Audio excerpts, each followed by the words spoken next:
We all know what's going on. Millions of voices tell us every day. What we need more than ever is action. We need a game plan. We need ideas that deliver a future of sustained prosperity for us all. We need a business plan for the planet. Because business does. Because business solves problems. Business innovates because business acts globally. Business knows the meaning of now. Business has an eye on the future. At HSBC, we're committing between $750 billion and $1 trillion to drive sustainable transitions over the next 9 years and to support our clients all over the planet and their networks to thrive in a low-carbon economy.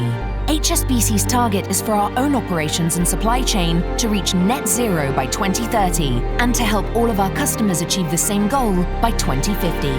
We believe that business can be part of the solution. If you do too, join us. Visit business.hsbc.com/BPFP.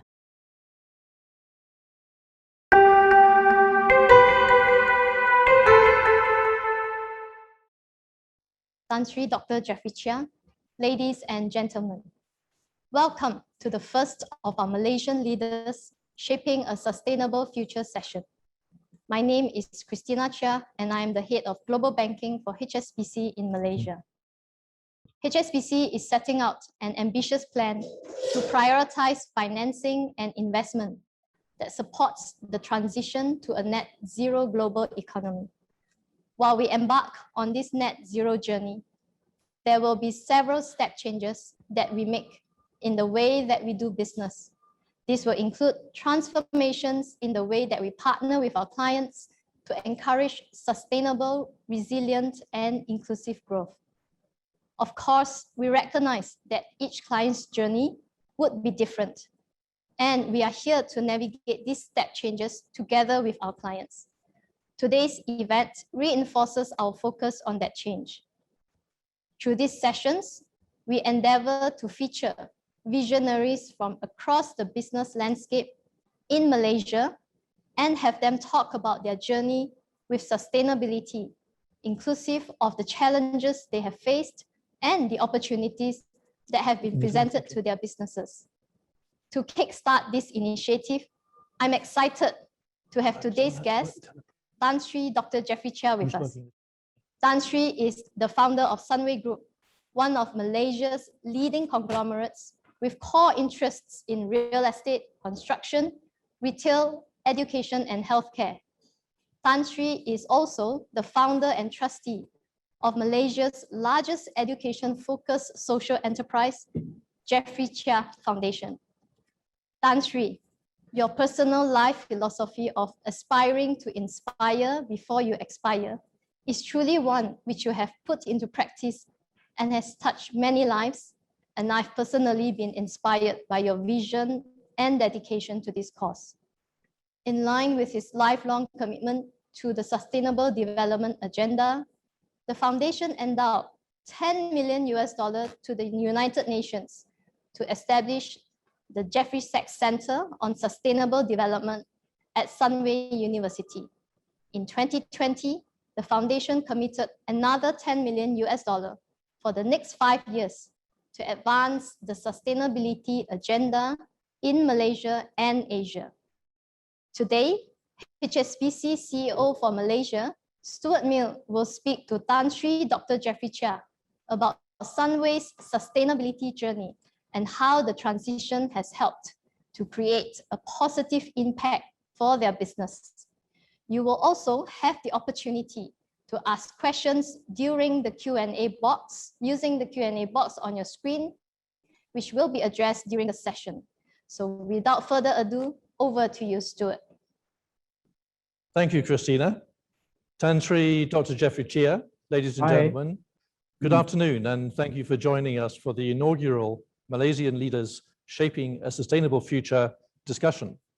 As Christina mentioned, this event today is planned to be the first of a series focused on the importance of building a thriving, resilient future for us all. If there is a silver lining to the COVID-19 pandemic, it is that it provides a unique opportunity to step back and think about how we collectively can build back better focusing on building a more sustainable world for future generations. At HSBC, we believe that the time is now.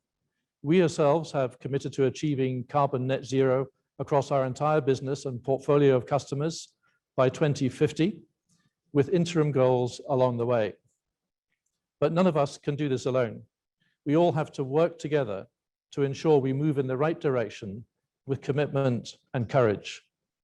And who better to kick off a series of discussions on this topic than Tan Sri Dr. Jeffrey Cheah of Sunway. Tan Sri, thank you very much for joining us today. Thank you. Thank you. Welcome, my friends, Stuart and Christina. Well, I am indeed very humble, honored and humbled to be invited to this interview, so to speak. Now, I think I'm always happy to do something for HSBC, because when I first started business 40 years ago, the first bank I have was the banking business I have was Hong Kong and Shanghai Bank at the time. But of course, now it's HSBC. So I am very grateful for the support from HSBC all these years, and it is a wonderful thing to be with old friends again, talking about business. And you know, like I said, like you said just now, the pandemic is not helping anybody, but we have to stay committed, stay safe, and take care of ourselves, because you know, the pandemic can be very damaging to any one of us who gets it. I mean, it is really sad, because my medical center now have converted 2 wards for COVID, and it's not nice to hear what is happening there. Although you know, we have a lot of patients, but our casualty is only so far. I mean, touch wood, we only have 1 casualty, an 88-year-old woman with the underlying disease that has lost her life. But anyway, we are doing all we can into the future as far as sustainability is concerned. And yeah, I would like to hear your question, Stuart. Yes, indeed, Tan Sri. Yeah. Well, thank you very much for your kind remarks. And it's wonderful to hear about the work you're doing to help on the COVID situation. But let me come to my first question. And I think it's quite widely known that Sunway Group is doing a lot, has a big interest in the area of ESG generally. But my question to you is, why is that? Was there something that kind of switched on a light bulb for you that started you on this journey of prioritizing ESG? Or was it something that happened gradually over a period of time? You know, sometime in life, you go through life and you found something that is, you know, happening around you, and you want to do something good for society. And as you know, Sunway, you know, is one of Malaysia's largest conglomerates, and we have more than 16,000 staff across 50 locations, primarily across Asia. Among our 13 business division, consistently we rank among the top 3 in all sectors that we are involved in. And our commitment to sustainability and our core values add up to a powerful combination that has fueled Sunway's growth and expansion over the years. We are always looking out to venture into new growth sectors and businesses. And our commitment to entrepreneurship and sustainability ensures that we do not fall into complacency, which I always tell my team.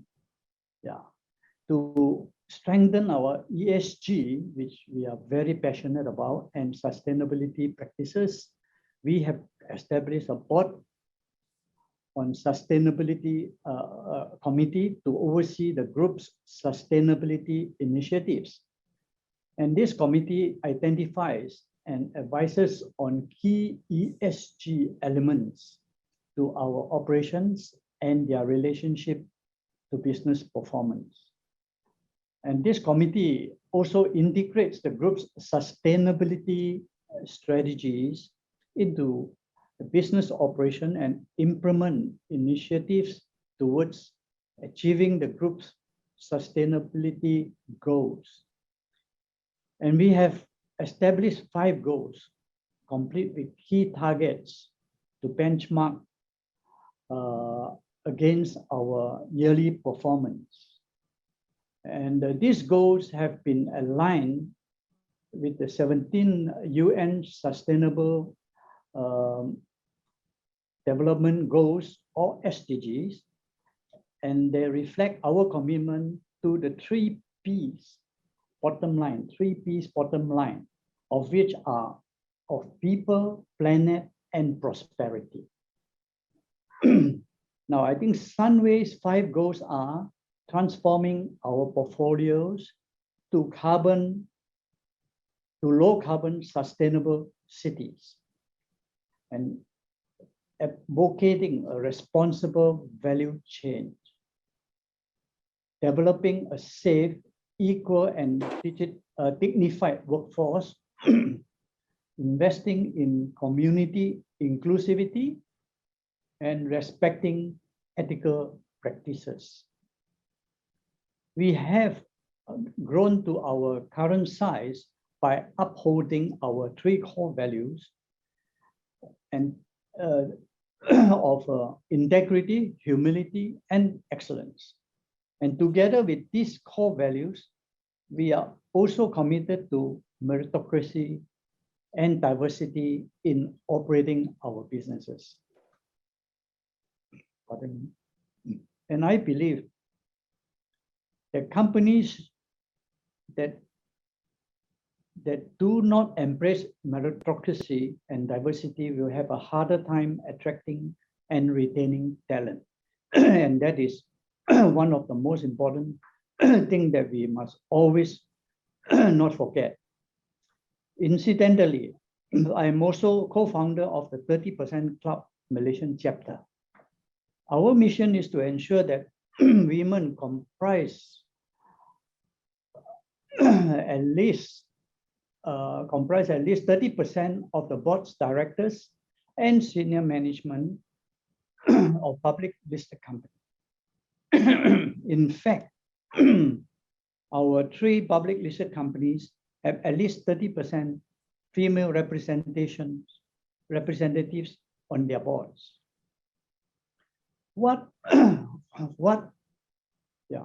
I think these are things that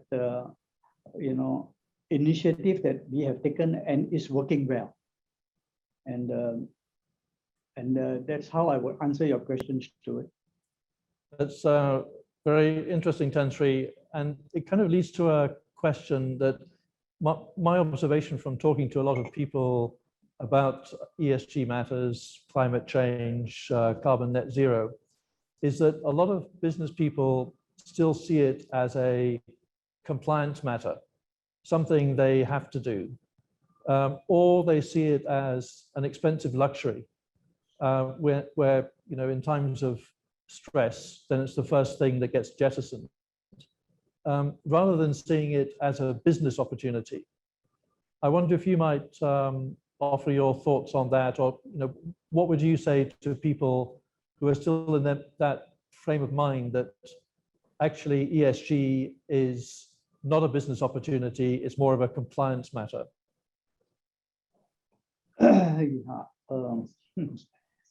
To us in some way, it's not so much of a compliance matter.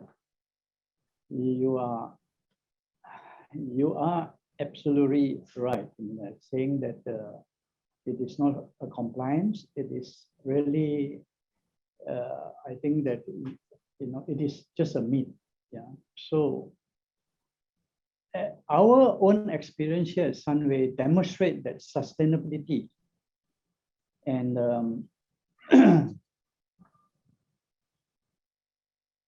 and profitability can go hand in hand. Similarly, ESG practices contribute to a company's overall risk management strategy. Poor risk management is something that we cannot afford. In recent years, there have been an increase in global ESG-related litigation claims brought about by stakeholders such as the government, local authorities, and communities. And this has the ability to severely impact not just the profitability of a business, but its reputation, its credibility, and its brand. And I think these are important things that I wish to say. Yeah.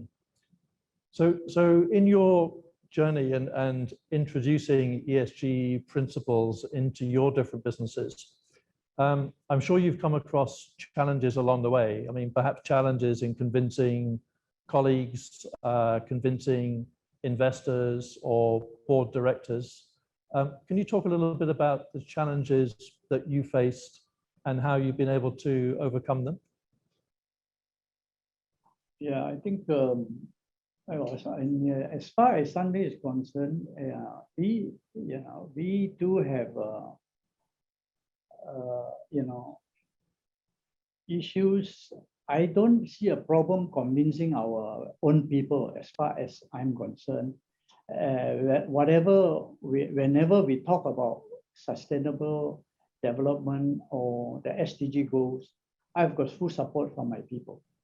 And it is most important that the people, around us embraces the SDGs 17 goals. And what we did in the education side, we have formed a lot of institutions for that matter, like a Jeffrey Sachs Center on Sustainable Development, developing fantastic master program on sustainability development. We are very, very committed and very, very serious about doing what we want to do. And in fact, the carbon thing, if we don't do something about it now on climate change, we will have a great problem for our future generation. In fact, that we will have a lot of maybe coastal area or islands being submerged with the melting ice in the Antarctic and the Arctic. So the amount of carbon we emit into the atmosphere every year is frightening. And now, in fact, we have done more than what we are doing here. In fact, we have signed up with MIT Boston to do research on, and of course, we help to fund it, both sides equal 50-50 funding, to do research to conduct research on carbon capture. And carbon capture, as you know, the coal-fired power plant are emitting a lot of carbon into the atmosphere. They are the biggest culprit. And if we were to find a solution to this, and if we ever discover an IP over to capture all this carbon and turn it into something else that is conducive for the world atmosphere, it'll be a fantastic thing for us. And Boston MIT has agreed to share 50-50 if we have an IP to sell. So I think these are commitment that we are doing, and this overarching ambition is supported by a goal to transform our portfolios in everything we do to low carbon sustainable cities, especially the 3 cities we are building in Malaysia. And in over here, like in Sunway City, Kuala Lumpur alone, we, as you know, it was a minor disused mining land, and nothing was growing here. And to convince people when I first started to support me, it was not easy because there were only muds and abandoned mining pools. You know, so when I first started this township, I had to transplant 30,000 trees and palms to serve as a green lungs. And between 10,000 and 25,000 trees in our Sunway City across Malaysia. Now, Sunway City here has more than 150 species of flora and fauna. And we also have our own public transport system running on elevated, specially designed elevated bus lanes, and we are using electric buses that emits no carbon dioxide. And almost, you know, in this city here, almost 50% is open space, and 24% of the city is green space. Both of these figures are well above the regulated minimum, you know. So like now, you know, we are, you know, telling our all our centers of excellence to use as to control temperature in our office. We don't go and make it very cold, you know, like in Japan, they tell, you know, all the bosses tell the company to put it at 26 degrees Celsius. But over here, we're talking about 24 degrees now, 24, 25 degrees. That would save, if everybody does it, I think we can save a lot of energy, you know. And Sunway City here, it will is Malaysia's first Green Building Index certified sustainable city. And more recently, the Minister of Environment Malaysia accorded us the diamond status in recognizing Sunway City as a low carbon city. And to give just one initiative, we are targeting to achieve green building certification for all Sunway owned and managed township and buildings completed from 2025 onwards. In fact, we are currently having 6 buildings targeted for completion by 2025 that are already in the process of green building certification. And in line with our commitments to the UN 17 SDG, these initiatives are part of Sunway's commitment to advancing planetary health. You know, in planetary health, we all know the word planetary health. If you have a healthy planet, you have healthy people. And that's what it means. And we are going big in this research and endeavors into planetary health for this planet. But we see the health of people and the health of planet as an interconnected and interdependent ecosystem. And a study by World Health Organization, WHO, has shown that damaging the planet also causes damage to human health, as unchecked climate change, the related impact could cause an extra maybe 250,000 deaths, you know, per year between 2030 and 2050. And particularly our efforts at Sunway are driven by conviction that realizing the SDG 17, the 17 SDG is not the responsibility of governments alone. And building a sustainable future requires the commitment of all elements of society, the private sector and the academia, civil society, and of course, each and every one of us. And we all know we are all in this together. And to add on what I just want to say, what Sunway has been, you know, I just want to say here that I'm delighted to mention here that our efforts on sustainability are gaining recognition. Just this morning, I was informed by my people in Sunway Prahat, we won the gold. We won the gold for Asia Best Sustainability Report Digital, awarded by the Asia Sustainability Reporting Awards Recognition Organization, sorry. And Sunway REITs, another listed entity of ours, meanwhile won the bronze for design in Asia Best Integrated Report section And I hope what we are doing at Sunway will inspire society to do more. Yeah, I'm very glad that Stuart, you said that HSBC is really in the forefront to do more regarding sustainable on sustainability and the 17 SDG goals. I strongly believe, and I always emphasize that we can all do well by doing good. Yeah, and I think we must remember this. Though not just thinking that if we do all this outside the business side, this will eat into our profit, and I don't believe in that. If it is well designed, well executed, I think it goes hand in hand. In fact, it will enhance profitability into the future. Thanks, Stuart, on that.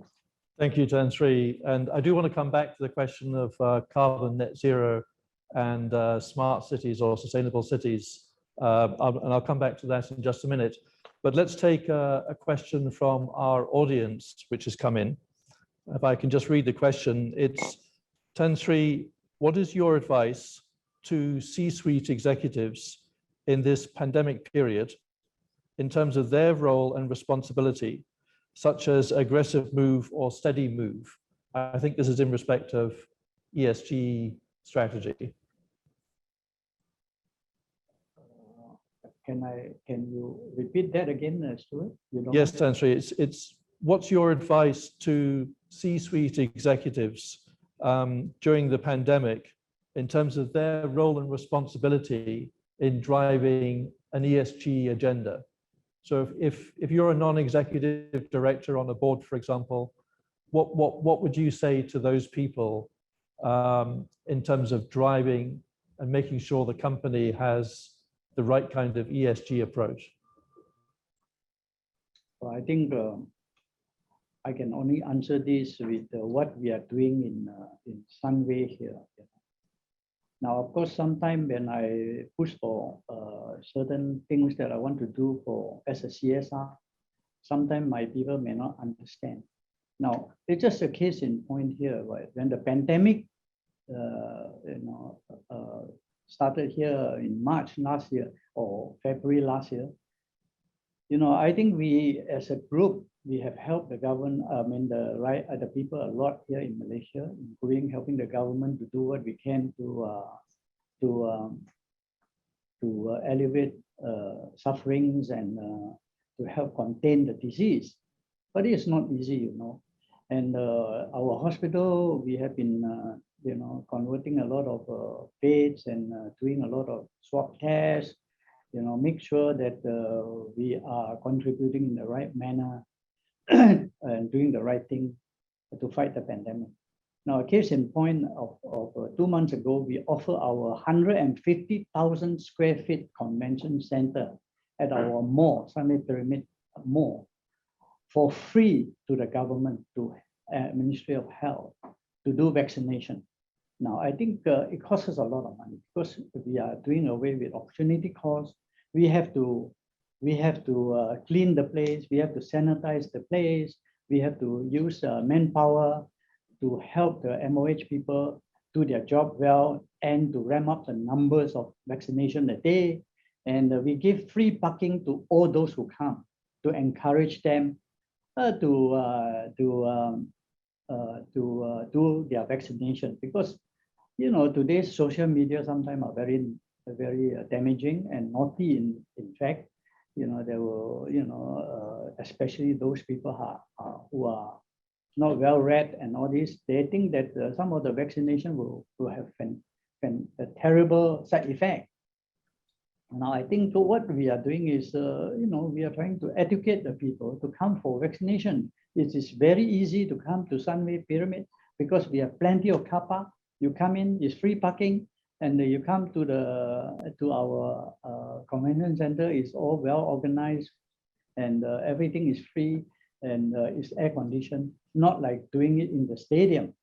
The government was going to do it in the stadium, and we offered them our convention center, 150,000 square feet of space, which is very large. And now we are ramping it up, and we are still helping the government MOH in doing what they can do to wherever they have weaknesses. We are roping to help, and we are too happy to do that. This is part of our responsibility. That's why the 3C, the 3C people must have the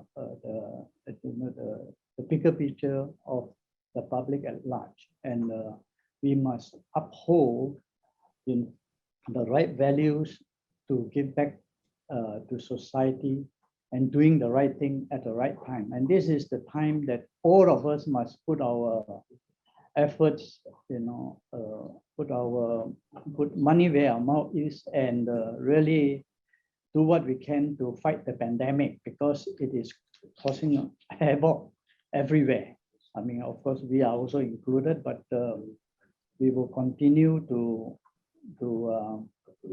do what we can. And of course, our link with Cambridge, Oxford, Harvard, and MIT and Singapore, the two Singapore universities, helps a lot. We also learn from each other, and these are things that doesn't give us money, but give us a lot of brain power, knowledge to move forward. How to always have to keep the big picture in our mind always, to help the world, and to make this a planet a better planet, better place for all of us into the future. Yeah, and what else can I say? Like I said, is we should not, especially leaders like us, we should not move backward and be worried about things. We should come forward and lead at this time. We have to put in our best and tell people that who go in the wrong direction to put them back into the right direction. Like people who are thinking that vaccination can kill you and all this, we have to educate them to bring them back that vaccination is good for you, because after you're vaccinated, you are 90 to 95% protected. Of course, you still have to keep your, all the strict SOP to protect yourself, but you have to do what you have to do to as an individual to help fight the pandemic. It's just like in Sunway here, we do a lot of education, educating our own staff. We make sure that the social distancing is there everywhere. We put sanitizer and keep advising our people to keep the distance, wear the mask properly, and wash your hand, and keep the distance. So I think the 3Cs now is at a we are at a crossroad, a very crucial period to show leadership, and really if we have to put money, we put money to help to do the right thing. Thank you. I think you're absolutely right, Tan Sri, in terms of leadership, and it's great to see Sunway taking exactly that position. And speaking of the COVID-19 pandemic, you yourself have been through a number of crises in your business career. So going back to the Asian crisis, the global financial crisis, and now COVID-19. What is your experience and lessons learned in terms of how to overcome those crises as a business person? Well, I mean, Stuart, I think you are a few years here, but some of your old colleagues will know I nearly went bankrupt twice, and in 86, when Malaysia plunged into a deep recession, and again in 1998 during Asian financial crisis. These two crises, I mean, two difficult times, I nearly went bankrupt. And I must say, we are much better prepared this time around. And like a lot of other corporations back then, we thought that the good times would never end. And I'm talking about the previous episode that we borrowed too much. And when the ringgit collapsed and interest rates skyrocketed, it nearly took us down with it. Now, it is times like this that you discover your inner strength and also your real friends, who your real friends are. And as you know, Stuart, I must say here again, because I've said it many times to HSBC colleagues, my friend, the associate in HSBC. HSBC stood by us during the mid-80s recession, and I'm always grateful, you know. And I'm also thankful that largely based on our core values of integrity, humility, and excellence, our stakeholders trusted us and supported us through the difficult times. And the one thing that I've learned from these experiences is that when in trouble, one must never be in denial. I can tell you a lot of story of all how I go about talking to bankers like you, talking to our stakeholders and to our staff, you know. And it is, we should never be in denial. We are in trouble, and what are we to do? And we all should put our, you know, our effort together, work as a team, and be united to tackle the problem. And, you know, it is also very important to recognize and accept that there is a problem which needs to be solved. And some, I believe I've seen a lot of friends and business associates, but sometimes they deny that they are in trouble, pardon me, which I think is not right. And I was also fortunate to have a team of highly dedicated during that time and smart colleagues who helped design and implement plans that enable our group to emerge even stronger. These challenges also brought home to me the importance of not just a talented team, but one with the right attitude and values. Here I'm talking about values. To me, values, good values, is very important moving forward. You know, if you want to build an organization of repute, of great success into a sustainable future, you have to have good values. And I've been telling my staff that the good values, there's no compromise. And of course, the attitude of our staff, doing the right thing all the time, and you know, have good integrity, and you know, give back to society when we can. These are good values that we cannot forego, and we must have. Now, today with the COVID-19 pandemic, however, has posed a very different challenge. While the earlier crises were mainly financial and economic, the pandemic is a global public health crisis that affects lives, livelihoods, and basically shut the whole world down. Now, I'm in the Economic Action Council. We meet every week, chaired by the Prime Minister. Every time, you can understand how difficult it is to make decisions, because we have to look at lives and livelihoods. If we shut it down, what about the livelihoods? If we don't shut it down, you may lose lives. So, you know, so how to balance all this? And now the government and the state government in Malaysia are, you know, having a dilemma. Each one is saying that, oh, Selangor said we should have a lockdown, complete lockdown. Federal government say if we have a complete lockdown, what will happen to our economy? You know, when we have a complete lockdown in the MCO, we call it in March last year, Malaysia stand to lose about 2.5 billion a day, you know. So, you know, there's a lot of money, and how can we afford? So I think, you know, accept the difficulty that the government is facing, how to balance life and livelihood, and how, you know, how to make sure that the pandemic don't overcome us. You know? So it is not an easy thing. And having learned our lesson from what had happened before, I'm talking about businesses. We already had businesses. We already had business continuity plans in place to mitigate the impact of crisis.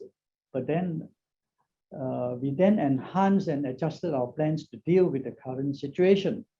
Always, you know, this time around, we are in a much stronger financial position with a comfortable gearing ratio thanks to our prudence in managing our financials.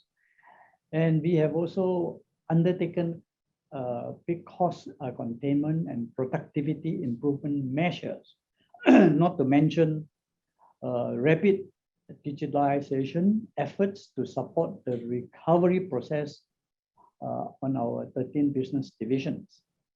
And even with that, as we continue to strengthen our business activities, we are also staying true to our commitments to sustainability. In short, we focus on, like I said before, doing well by doing good. And I always emphasize to my friends and to the people out there who can afford to help a bit, the people at the society, to help society. Yeah, we can all do well by doing good, really. Thank you. So, thanks, Tan Sri. And I want to pick up on something you talked about a little bit earlier on, and that's education. And I know that you're a firm believer that education leads to the sustainable development of a nation. Can you talk a little bit about that and about how Sunway is helping in that process? Yeah, we all know, Stuart, for a country to progress, to prosper, it is not enough just to have education. It should always be of high quality education and made affordable and accessible. I never forget this when the Cambridge Vice Chancellor came here. Of course, Cambridge is our collaborative partners now in a very vibrant way, because we are going to set up a medical school under Sunway University, backed by Cambridge University. And Cambridge will put their logo on our certificate to say that they endorse our medical school. So it is a very powerful thing. And I think, for that to happen, it's not easy. I mean, to convince Cambridge, which is always number one, number two, number three, their medical school is always number one, number two, number three in the world. So they are now with us. We are working on it to set up the medical school. Now, I think also the Vice Chancellor who came here, he talked to me when he saw one of the banners that we provide quality education. He said, Jeffrey, that is what I like to hear. Quality education, not just education, any education, but you have to provide quality education, and you are claiming that, and I like it. And that one, it was very good. Yeah, I think we all know the fundamental building blocks towards nation building is to first develop our people and the building a progressive future together, which is why I do this through quality education and research. That I've said, without knowledge, there will be no progress. And we all know that the knowledge is power. This is why high quality education and research are vital. And both in order for them to contribute to nation building, they should be made affordable and accessible to all, because there are lots of good talent, intelligent people. They should not be deprived for quality education.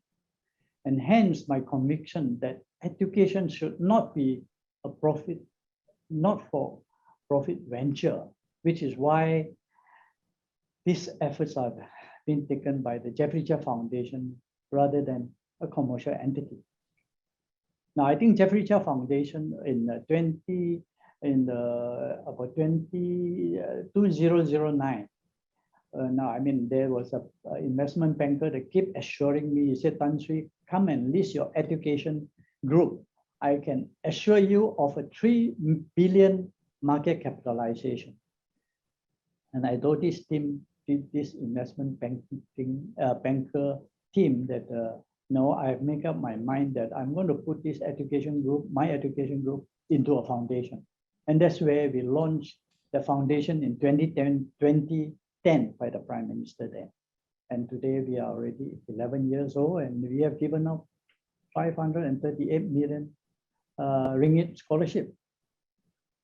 Now, Jeffrey Cheah Foundation now owns and governs 16 institutions, including Sunway University, and is now Malaysia's largest education-focused social enterprise, as Christina had said. And as of 2020, the foundation has dispersed, like I said, more than 538 million ringgit, and this year I think maybe another 40 million. Every year we will be putting up 30-40 million worth of scholarship to award to deserving students, and it is my lifetime. In my lifetime, I hope that to give away 1 billion ringgit worth of scholarship to deserving students, and hopefully I will be leaving an inspiring legacy. That's what I want to have.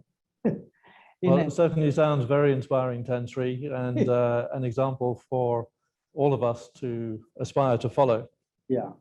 Let me now come back to the question of smart, sustainable cities, and you touched on that earlier. I know that Sunway City, Kuala Lumpur, has been designated as one of the 3 United Nations Sustainable Development Solutions Network centers globally. There's only 3 globally.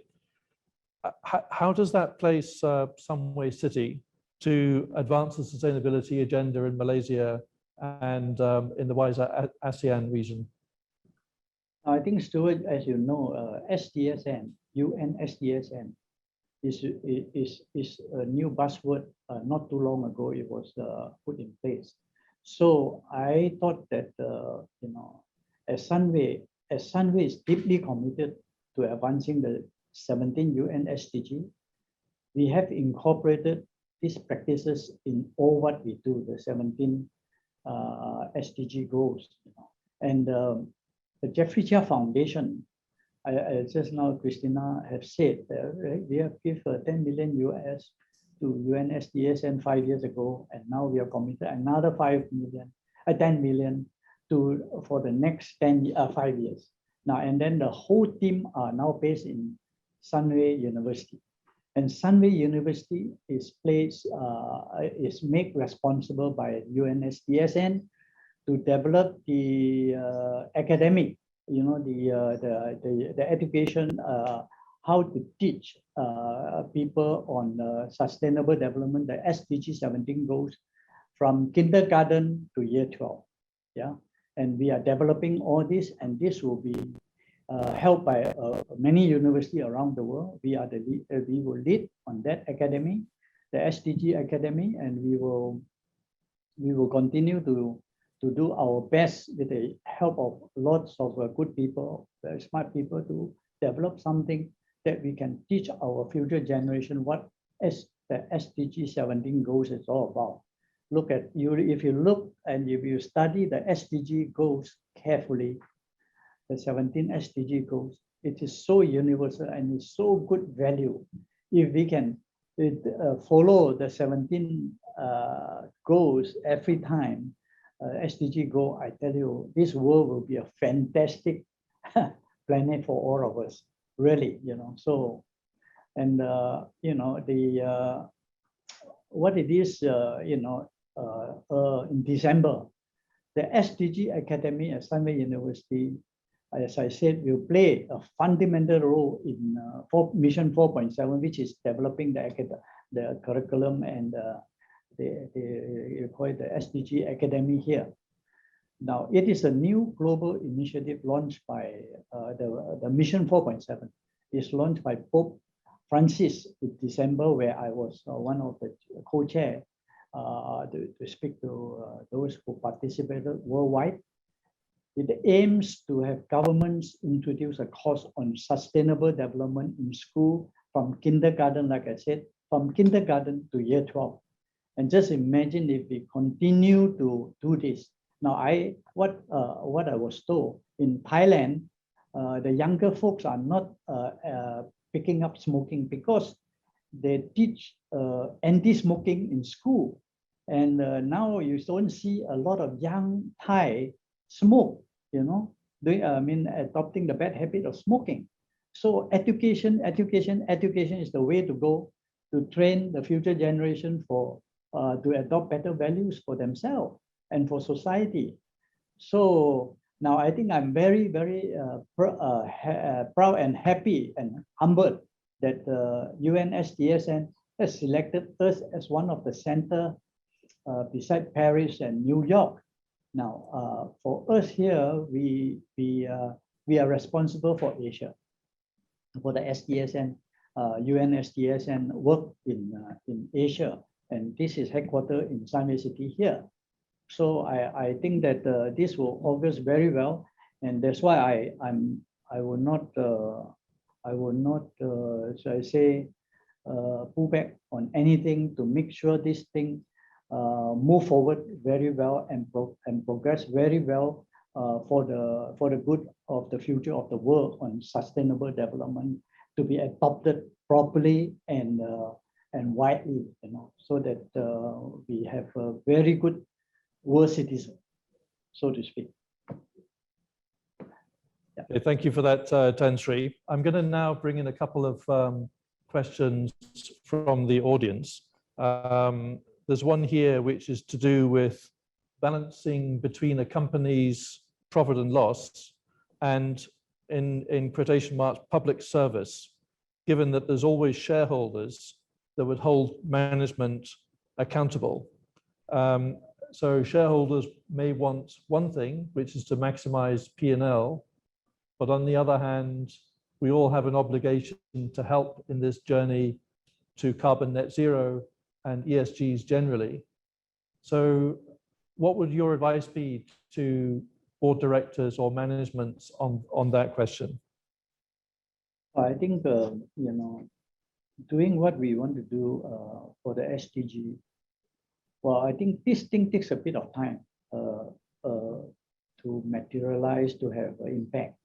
Now, I think it's important that we understand that this is not a short-term thing. I always believe in myself that, you know, that there is a Confucius famous saying that if you plan for 1 year, you plant rice. If you plan for 10 years, you plant trees. And if you plan for 100 years or more, you educate people.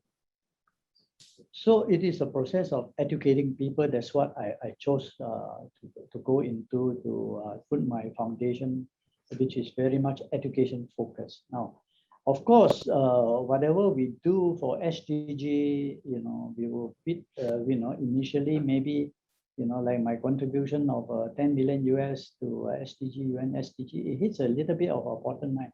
But we have to look at the longer picture, the bigger picture into the long term. If we don't do something now, what will happen? What will happen into the future? At least we start in the right direction, putting the right program in place, and getting the right people to work on it, and you know, to make sure that we should not backtrack. We should continue to push ahead, because sustainability is all about the future. If we don't, you know, of course, you know, all these things is easier said than done, but we need, as a business, we need to engage our stakeholders to make them understand that this is not a year type of thing. It takes a bit of time for us, but we are all helping to have to achieve planetary health. What I've said just now about planetary health in a proper manner and a sustainable manner, so that all of us live in a better world. That's I think we have to do a lot of convincing initially, but I'm not asking you to put 10% or 50% of the profit into this direction, but do whatever you can afford and do it, participate, so that we can get as many people supporting it as possible. Yeah, so that's how I would put it, you know. That's very good advice, Tan Sri. Yes. Now we have another question from the audience, which is to do with the fact that you were co-founder of the 30% Club in Malaysia. And the question is, Tan Sri, what is your comment with respect to meeting the women participation quota vis-a-vis appointment based on merit? i.e., would you stop at 30% if there are more high caliber women to fill up the posts and vice versa? So I think the question is getting to this point of, is it about hitting a quota or is it about meritocracy? Well, I think, to be fair, I think we have to start somewhere. They put 30%, all right? But that is not a magic figure, but I think we put 30% first because, you look at the previous years or, in history, there's not many women, in top management or in board as board members. But if we put it at 30% first, and then eventually it will move up. And you and I know, Stuart, I'm sure out there are lots of capable women who are maybe outsmart men, And I've got some experience here and there. Sometimes women can do better jobs than put them in the right place. They can perform better than men. So why not? Why should we go and, put maybe half the population of the world out of, in the top position in organizations? And I believe that it will do well. And I always encourage competition. Let the women compete with the men. So you and I know competition bring out the best. If there's no competition, we may be complacent. So if there is competition there, good. Let the skirt and the pants compete. So eventually it doesn't matter. Like in Sunway here, I know we have a lot of female here working in Sunway. And I am very pleased that they can perform. But in my 40 over years in business, last time, on site, because I go a lot on site when we want to deliver jobs on site, which is not easy. Last time I don't see female on site, but today I'm very pleased to see a lot of engineers, building science graduate, electrical, different what you call that, quantity surveyor, female on site, and they wear the pants and with the helmet, and we just treat them as equal, and it goes very well, and I think productivity also is better, so there's no reason for us to just because they are female or the weaker sex. I don't know who called them the weaker sex, but they should be put in the right place, to contribute to society, to contribute in nation building and what have you. And I think we are in the right direction now. And I know it's not easy to, there are lots of credible and capable and talented female out there, but it's just a matter of us maybe looking at it differently with a bigger on a bigger picture purview, and I think that we should be able to select good female candidates to fill the shoes that we leave behind. Yeah. I certainly agree with you, Tan Sri, and at HSBC, actually, almost 50% of our executive committee are women, and very capable women. So it's not a question of choosing between a quota target and merit. There's enough extremely competent women out there to meet these targets without worrying about them, and in fact to do better. Yeah. But we've now come to the end of our discussion, Tan Sri. I know there's lots more questions, but we have run out of time, unfortunately. I want to thank you very much indeed for your insights. I think we've all learned a great deal from Sunway's journey on the ESG path, and there's a lot there that we can take away and imitate. At HSBC, our focus is on enabling businesses to become more resilient and respond effectively through this time of great change. And we believe with business partners like Sunway, we can collectively work together, building a better world. And thank you to all of you who have participated in the discussion today. I hope that you found it thought-provoking and useful. Please share your feedback on the session today by filling out the survey link in the chat box, and we'll put up a slide about that in just a second. So thank you, Tan Sri. And thank you to you. you, the audience, for joining Thank us. you. It's a great Thank you. pleasure.